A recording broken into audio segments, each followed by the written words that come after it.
নিরাপত্তা ঝুঁকি তৈরি করতে পারে। এবং বিশেষ করে এই অঞ্চলে আমাদের ইন্দো প্যাসিফিক স্ট্র্যাটেজি যেটা আছে আমেরিকার, ইন্দো প্যাসিফিক স্ট্র্যাটেজি মানে চীনের বিরুদ্ধে যে একটা জোট আছে সামরিক কোয়াড যেটাকে বলা হয়, এই জোটের মধ্যে আমরা পা দিতে পারি।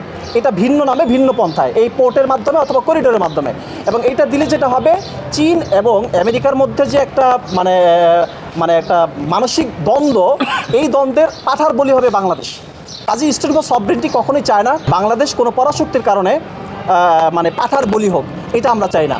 তো সরকারের কাছে আমাদের আহ্বান থাকবে যে রাজনৈতিক অরাজনৈতিক কর্তৃপক্ষের সাথে আলোচনা পর্যালোচনা না করে কোনোভাবেই করিডোর, প্যাসেজ বা চ্যানেল অথবা ভিন্ন নামে যে কোনো কিছুই আরাকানে দেয়া যাবে না। টানা সপ্তমবারের মতো বেস্ট টিস্যু পেপার ব্র্যান্ড হিসেবে স্বীকৃতি পেয়েছে বসুন্ধরা টিস্যু। একই সাথে ইসরায়েল এবং আমেরিকার অত্যন্ত ঘনিষ্ঠ প্রতিষ্ঠান ডিপি ওয়ার্ল্ডের হাতে আমাদের চট্টগ্রাম পোর্টের পরিচালনার ভারও দেওয়া যাবে না।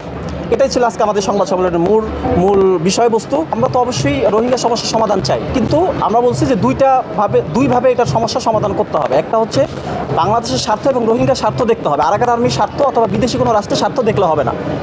2 নম্বর, এখানে এমন কোনো রাষ্ট্র কিংবা প্রতিষ্ঠানকে যুক্ত করা যাবে না রোহিঙ্গা সমস্যা সমাধানের মধ্যে, যারা পরবর্তীতে বাংলাদেশের নিরাপত্তার জন্য অথবা সার্বভৌমত্বের জন্য ঝুঁকিপূর্ণ হয়ে উঠতে পারে, এদেরকে করা যাবে না। তো আমরা যেটা বলছি, সমস্যা সমাধানের ক্ষেত্রে এখানে বাংলাদেশকে সমস্যা সমাধান করতে হবে। এখন দেখেন, আজকে আমরা রোহিঙ্গাদের যদি পাঠাই আরাকানে, সেক্ষেত্রে আবার ওরা গণহত্যা চালাবে। অলরেডি কিন্তু আমাদের খলিলুর রহমান সাহেব তিনি বলেছেন যে আরাকান আর্মির সাথে কথা হয়েছে, তাদেরকে আমরা বলেছি নতুন যে রাখাইন স্টেট হবে এখানে প্রশাসনের প্রত্যেক স্তরে রোহিঙ্গাদের রাখতে হবে। এই প্রস্তাবনা উনি দিয়েছেন, এটা উনি মিডিয়ার সামনে বলেছেন। কিন্তু এই প্রস্তাবনা দেওয়ার পরেও কিন্তু আমরা দেখছি প্রতিদিন রোহিঙ্গা মারছে, রোহিঙ্গাদের বাংলাদেশে পুশিং করছে। তার মানে রোহিঙ্গারা আসলে আরাকান আর্মি কথা শুনবে না।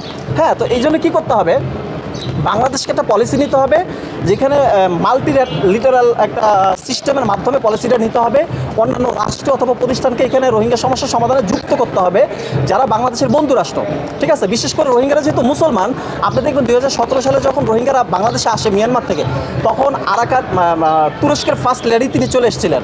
হ্যাঁ, কাতার সহ মালয়েশিয়া, ইন্দোনেশিয়া, মুসলিম রাষ্ট্রগুলো বিবৃতি দিয়েছিল এদেরকে নিয়ে আসতে পারে বাংলাদেশ সমস্যার সমাধান করার জন্য। সেই ক্ষেত্রে একটা টেকসই একটা প্রত্যাবর্তন, রোহিঙ্গাদের একটা টেকসই প্রত্যাবর্তন করতে হবে। সেই ক্ষেত্রে রোহিঙ্গা নেতৃত্ব তৈরি করতে হবে, রোহিঙ্গাদের কূটনৈতিক এবং তাদের আত্মরক্ষার জন্য যে সামরিক সহায়তা, অর্থনৈতিক সহায়তা, প্রত্যেকটা জিনিস বাংলাদেশকে দিতে হবে। এটা অফিসিয়াল বা আনঅফিসিয়াল যেভাবে হোক না কেন, এইভাবে একটা স্থায়ী এবং টেকসই সমাধানের দিকে যেতে হবে।